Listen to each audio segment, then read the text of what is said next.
Welcome to Supramani. This is going to be a controversial video. I'm going to tell you things which are very useful when you're aging. Maybe you're 50, maybe you're 52, maybe you're 60. So you realize when you retire that certain things which mattered may not matter now, right? So in my case, it has been punctuality. Reaching a meeting before the meeting starts is a must, right? So if it's a 3:30 meeting, I prefer reaching at 3:15 or 3:20. So make sure that you're comfortable. You made the gate pass, whatever is required to be in that room, because all these buildings are today getting very fussy and they'd say, oh sir, please show your PAN card, scan it here, blah blah blah. So reaching on time makes sense, always made sense, and I will continue to do that. However, that may not be true for events which companies are organizing. 6:30 event is perfectly on time if it starts at 6:45, 6:50 in most cases. Does not matter whether it's a pharma company, does not matter whether it's a BFSI company, right? So they don't start on time. Now if I'm the speaker, I like to reach before time, set up the, I rarely use PPTs, but still setting up the projector, laptop, whatever if need be.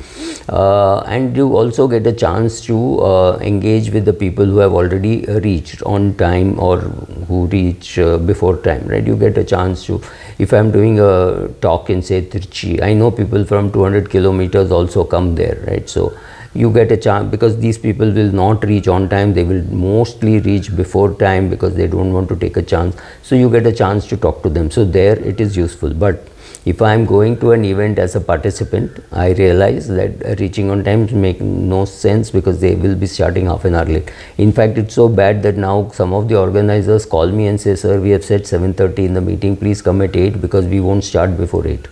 Right? So sometimes you know that. So you realize after you retire or you hang up your boots or you're doing lesser work that you thought all your life time mattered. Yes, time does matter, but if you reach a place on or much before time, make sure you have enough battery power because you're going to watch YouTube videos for the next half an hour, right? So that is one thing. Second, kill your ego. Nobody is thinking about you. People are busy, people have got on in life. You may have mentored somebody 10 years ago, 20 years ago, but that person has now reached a senior post.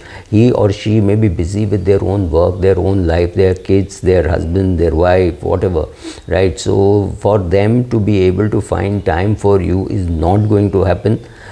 Yes, occasionally they will talk, maybe for a birthday or an anniversary or something like that, but it's not going to be a very regular talk.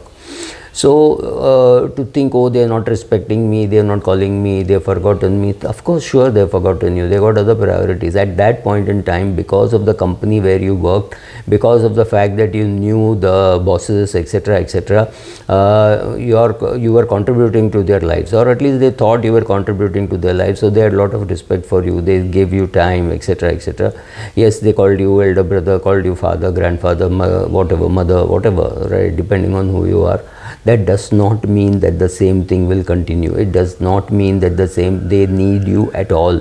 They needed you at that time because there is somebody there who was very rich and powerful and who was listening to you because they thought, oh, this guy is going to be useful. Now, if they don't think so, it's just a fact. Just move on in life. It's difficult, I agree, but not all colleagues become friends. Not all cousins become friends. Not all siblings become friends. So yes, nowadays we have one sibling max. So those days when people had 5, 6 siblings, they would be very, very friendly with one and not very friendly with some of the others, depending on the age gap that they had. So accept it that nobody is sitting there thinking about you, wondering what to do. And some of these people will also call you up once in a while and say, sir, I'm using your name for reference. Don't get excited. It's perfectly all right. We all do that. We all call up others only when we have work. To think the whole world is sitting there without any work just to call you every morning and say, sir, I want to fall at your feet because you did this for me. Have no expectations, because when you have expectations, you also have disappointments, right? Many times there are problems which you can solve. The question is, do you need to solve? If there's a problem in your building, you can solve. Maybe you cannot do anything in the Gaza conflict. Maybe you can't, maybe you can. Maybe you can write about it, maybe you can tweet about it, maybe you can talk about it. But there are certain things which you can do. Take responsibility and do it, rather than say, oh, nobody in my building does it, and things like that. Just go, take responsibility, do it. People will be happy that you did it. People expect you to do it more and more? Maybe yes, but look at your heart. After some time you start feeling happy that you did it and you solved a problem for somebody. It does not matter. You have time, you have used your time creatively, you picked up the problem which was there and you solved it. It is worth it. Instead of cribbing about nobody else is doing it, I have to do all the work, stop cribbing. The world is not here to listen to your cribbing. And this is one thing which is for if you are 60 years of age and your kids are over 25 and still blaming you for what went wrong in their lives, it's time to kick them out of your life. Don't bother too much, because it's easy to keep on blaming. Oh, I did engineering because my father said so. I married this girl because my mother said so.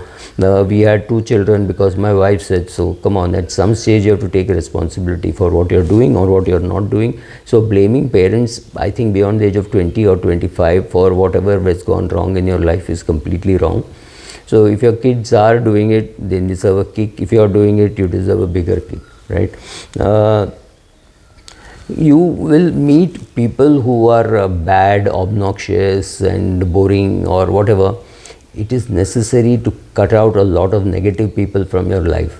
It is easy to pretend, or we've all been, I'm not blaming my parents or anything, but we have all been told that no, you have to be nice to people who are less privileged and who are, you should help them, etc. But sometimes if you find it boring, or if you find it impossible to do, or you find it too stressful, just kick that habit. Does not matter. We don't have enough time in our lives to meet and have fun with people whom we like to be with.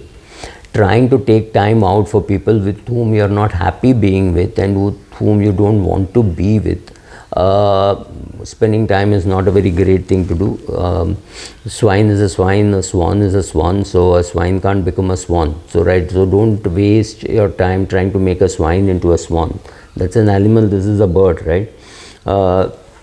It is important that you pursue virtue and say only good things and do good things, and you invest in good companies, but don't sweat it too much. You are not here to change the world. Don't say, oh, ESG must be done, this must be done, right? So don't have strong views on anything, because when you have strong views, it's very difficult to go back on those views. So then, and you could change your mind. I never liked this concept called ESG. In fact, I have done videos saying ESGJ, because it is ESG is a joke, where J stands for joke in ESGJ, right? So I have never been impressed with that, but that does not mean I should have very strong views on that, because tomorrow if that becomes a norm, or it has already become the norm, then you are in trouble, because you took a very principled anti-ESG stand.